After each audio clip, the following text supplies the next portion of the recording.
Estelle, you're at Ascend Learning right now, but I know a lot of what we're going to talk about today is a personal project that you've dove headfirst into. Do you want to get started just by talking about the project that you're on, as well as like what was the origin of that project? Like, what did you see that gave you this question that you set out to answer? Sure. So I started my career at Citibank and spent 7 years at Citi Cards, which is a very large organization.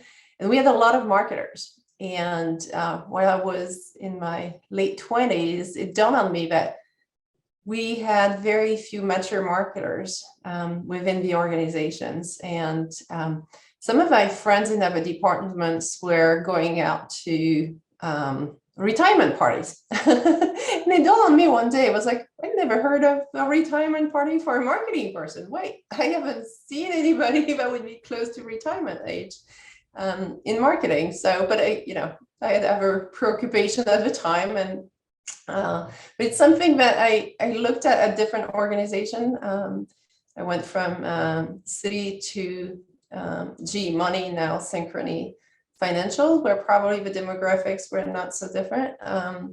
And then joined Staples, also very large marketing organizations, and worked with all type of agency, PR firms, digital agency. And so it was something that I paid attention to.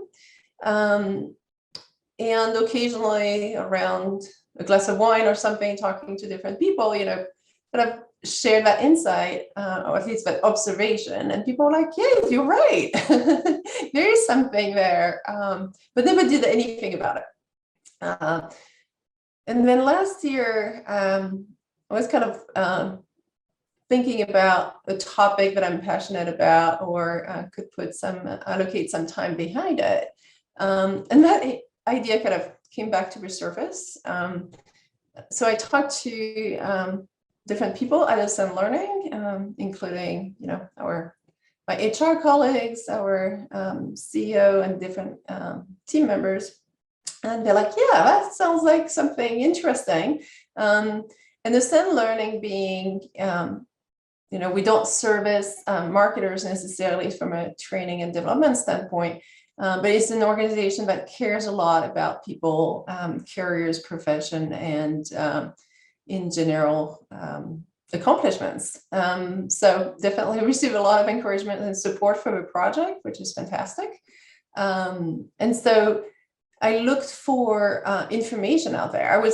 I could not believe that nobody else had looked at that, right? You would think there's, I think about 1.5 million marketers in the US. So you would think somebody had looked at this. There are a few articles that talked about what they see and kind of double on the project on the topic, but there's nothing with data. And I'm a data-driven marketer at the core. So I decided to gather some information about it. And that's how the project and the survey came to be. Yeah, I think if you talk to people in the industry, everybody would say at some point they probably noticed the same thing. Like, why don't we have retirement parties for marketers, whether it's agency side or in-house side? I mean, you really don't see it much. I'd be curious to know whether if you get data that shows that maybe one is even worse than the other on that front. I would have a hunch, but your story I relate to. I remember I think one of my first years at an agency, I said, seems like we're all pretty young and like nobody's even close to retirement age here. Like, Yeah, and back then the people that I probably consider older were in their late 40s, so right, very yeah. far from retirement age. And it's not to say that the only path is retirement, right? But where do marketers go? And I use that phrase a lot because we all probably going to have different careers throughout our lifetime. And so kind of what are those different career paths for marketers, either continuing within the field or branching out to different fields. So that's a big part of what I'm trying to uncover. When you talk with people and they're just sort of giving you their anecdotal sort of first person perspective, I would assume here's what I would say. If you said, hey, where do they go? I would probably, just on a hunch, not with data, to just say, some stay in the industry, but a lot marketing prepares you for all kinds of different disciplines, and some probably transitioned into a role that's non-marketing because they got exposed to an industry or something that they cared about or was interesting, and they moved on from there, and it was a great launch pad. I think for others, they become fractional. And in some cases, I think that's by choice because that's an option you can take. And then others, it's not by choice, but it's what they'll do next. And they'll do that for a number of years. That would be my guess, but I don't have anything to support that other than just people I've met. And that's how the survey is structured. So basically, I'm looking for anybody who's had at least 10 years of marketing, kind of my definition of your marketer. If you spend at least 10 years in the field, one can debate that, but just to pick a benchmark. And then, yeah, look at, are you employed now in a different field and what that field is, or are people doing freelancing or independent work, either full-time or part-time. So that's how the survey is structured. Yeah. So as you set this up, have you set kind of goals for yourself in terms of who you'd like to respond, how many, kind of the time frame for this? How have you went about that? So the time frame is flexible because my primary goal is more of a number of completes. So I would love to get to 500 respondents to have a good mix. I am south of that for the time being, so closer to 200 completes, which has been solely organic. So getting the word out. And the completes that I'm looking to get now are more in the 50 plus or 55 plus, which is a little bit harder. And getting the people who've retired is harder, right? They are not like you and I on LinkedIn once a day or a couple times a week, hopefully for them. So it's getting to those folks and finding different avenues to identify them. Yeah, I applaud the effort because it's not like this is your full-time job. Yes. This is a passion project that you're trying to fuel, and like you're very particular about making sure that you've got good inputs, and in some cases hard to get inputs, right? Absolutely. You may have seen, so this week on LinkedIn, I'm doing kind of a poll survey to know if people, do they know anyone who retired from marketing? Just to confirm. So we'll see what that little poll survey does. Because I think people do, but it's hard to identify those individuals. Yeah. So have there been any stories or surprises to you so far as you've started this project? So a lot of encouragement and support, right? So I reached out to former colleagues from past lives, and it's been a treat for me to reacquaint with other colleagues who were enthusiastic about filling the survey or sharing it.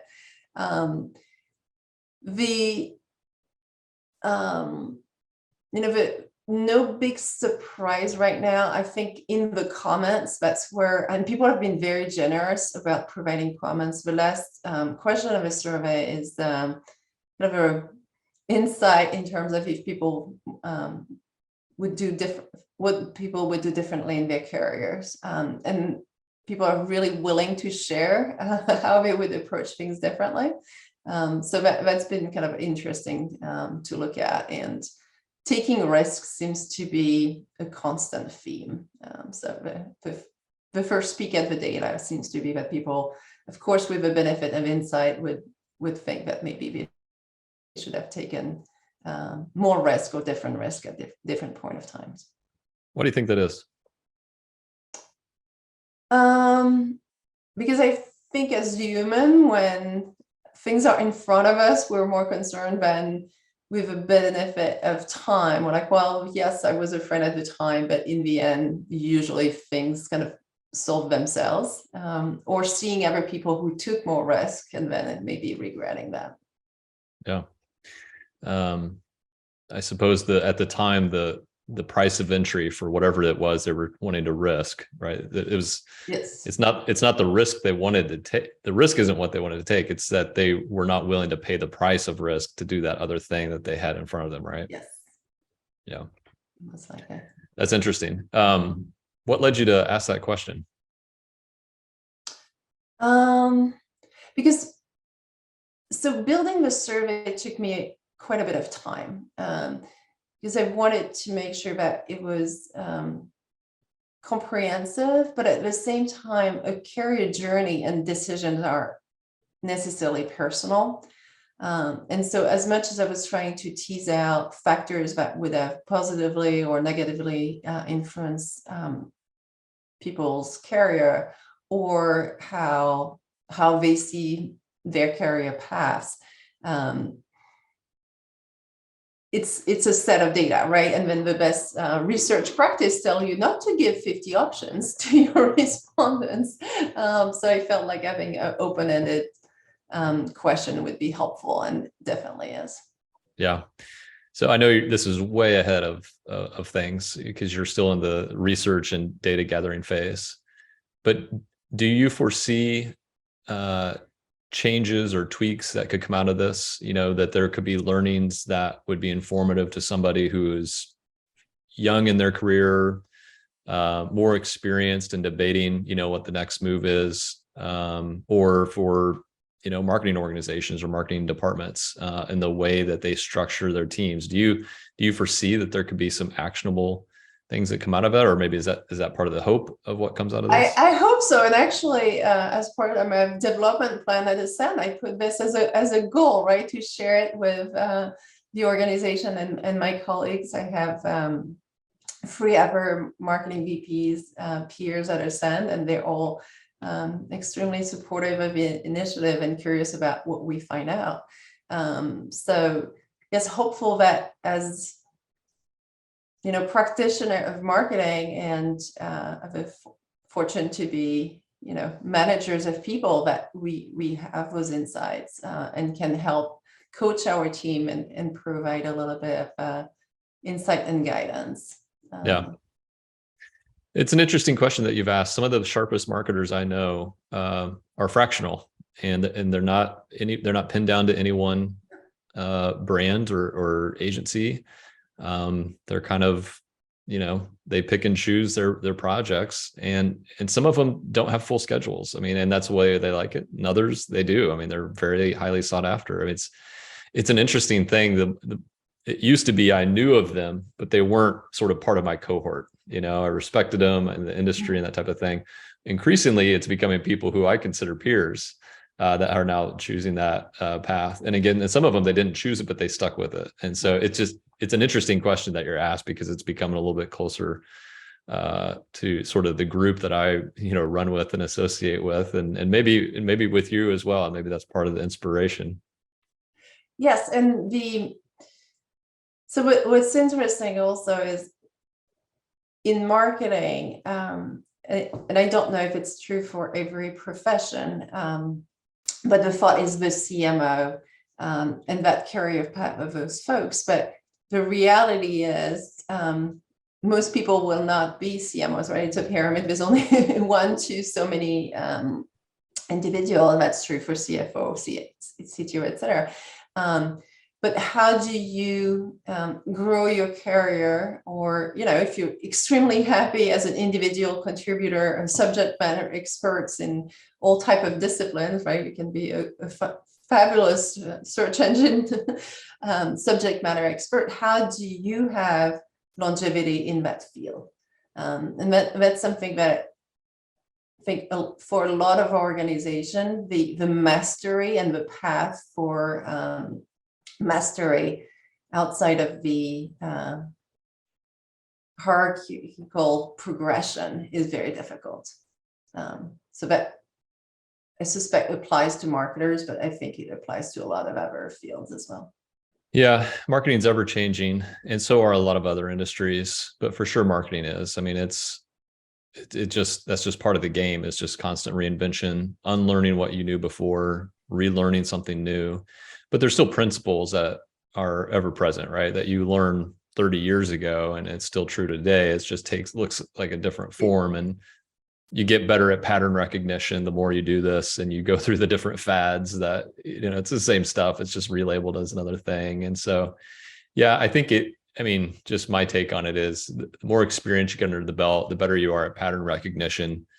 But you have to stay on top of unlearning something that maybe worked 5 years ago that now doesn't work as effective, and you got to learn something new. And I don't know if that plays into that or this or not. I think it does, and it probably does in two ways, right? So one of the learning may be to coach our team members and people and coach ours be mindful is being able to articulate this dynamic, right? Of I may not be, you know, very knowledgeable of TikTok videos, but different channels, right? I can provide guidance or strategies around go-to-market strategy based on channels. I may not have all the tactics of how to execute the best TikTok campaign, but I may recognize that TikTok is a very relevant channel for my demographics and hire the right people to do that. But being able to articulate to the hiring person who may not appreciate marketing, to be able to do that transition, which is something that I had the chance of being able to do coming from earlier in my career, very heavy direct marketing, direct mail with testing, copy and color of envelopes at nausea is not so different than testing copy of emails as the first transition, and then that goes on and on, right? And those principle of having a sound test still apply. But being able to articulate this is, I think, very important to be to have If some I would, longevity. as we're talking, I'm thinking about some of former colleagues who started off in advertising marketing and then have now transitioned into other roles outside of marketing, but marketing set them up really well. It gave them exposure to things, and then they carried that on to a different discipline. If I think about the ones that I know personally, so just anecdotally, I think most of it was either pursuing an interest that was new. And I think a lot of it was, I want to grow my compensation and I can do it over here in this other field. And if you asked me to take a guess on why that is, I think probably my guess would be that there's just still a lot of organizations that are not really brand and marketing led. And so there's a lack of investment.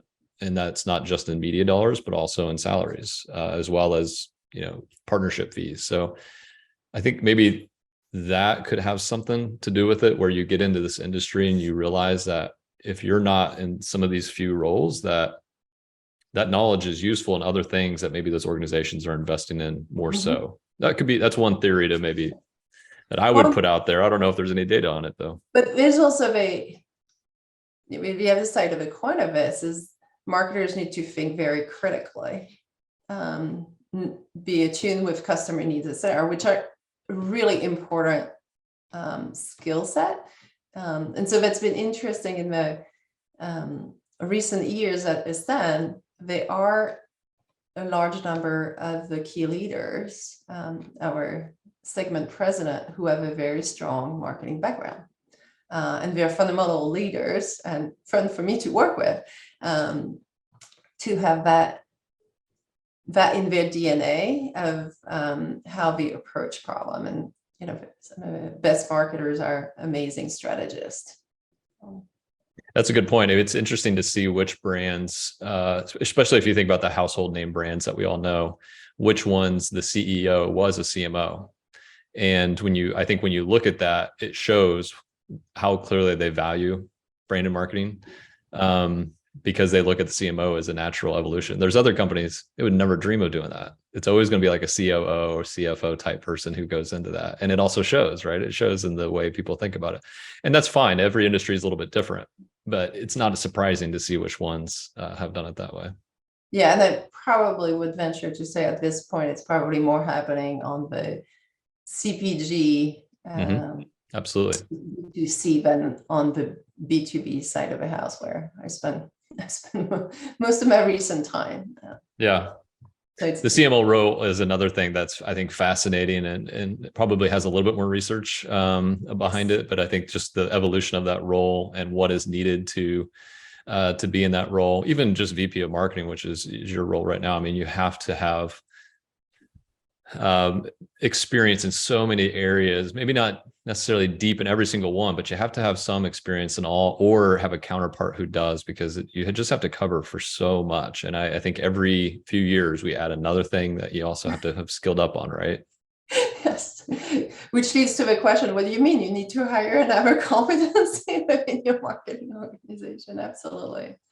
Yeah. Interesting. The other more recent thought that I have as I'm looking at the data is, as we know, marketing, and there's data around this about between 60 or 64% of marketers are women. And so that may play a little bit of a dynamics in terms of the longevity, because there's still more women who tend to take some time off for child raising purposes, and then face kind of the challenges of workforce reentry, even though this is so much better, and I'm excited about that, than it was 20, 30, or 40 years ago, where it was kind of a one-way exit and not a lot of path for reentry. So I think most employers these days kind of have a more holistic perspective about the person and see the value. And I think that was great talent re-enter the workforce. But it has affected, I think, a fair number of people in their journey. So I did see some comments within the survey related to that. So that kind of pointed me to, but the fact that the profession skew female does play a role, and you tend to have your children during that growth part of your career. So there may be something there as well. Yeah. Are you seeing anything that suggests that reentry has been a difficulty? I mean, the numbers pointing in the direction, or too soon to say? Too soon to say, and I'm not asking a question specifically related to that, but that has come up in a few of the comments. Yeah.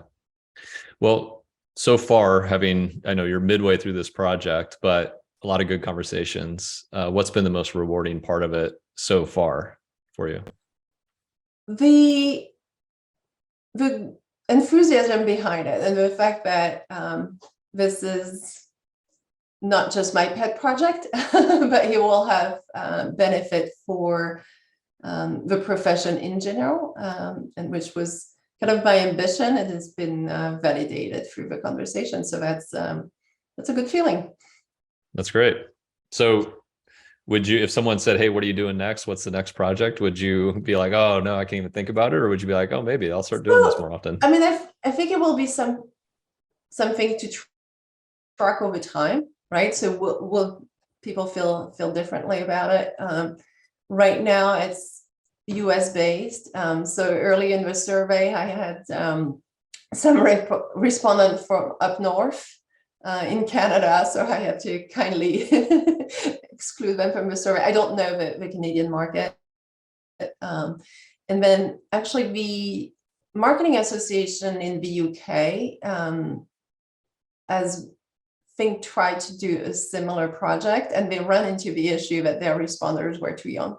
So it's something that I've had people in Europe say, oh, that would be cool to do something like this as well. So geographical expansion could be also one avenue. That's great. Well, I'm excited to share this, and hopefully others listening. Where can you point them if they're interested in filling this out, and they definitely hit the type of folks that you want to respond? Where can they go? So the survey is on SurveyMonkey, but the URL is not the easiest to get to. So the best way is to go to my LinkedIn profile, Estelle Mense, and I talk about it all the time. There's an article with a link, or multiple posts with a link. You can also Google it just with my name, Marketing Longevity Survey, and you should find it. Right. Well, we'll link to it in the comments and in the captions. But yeah, look up Estelle Mense and longevity survey, and we'll get more respondents for you. And can't wait to see what the results show, and probably will reveal more questions for us to answer in the future as well. Absolutely. Thank you, Justin.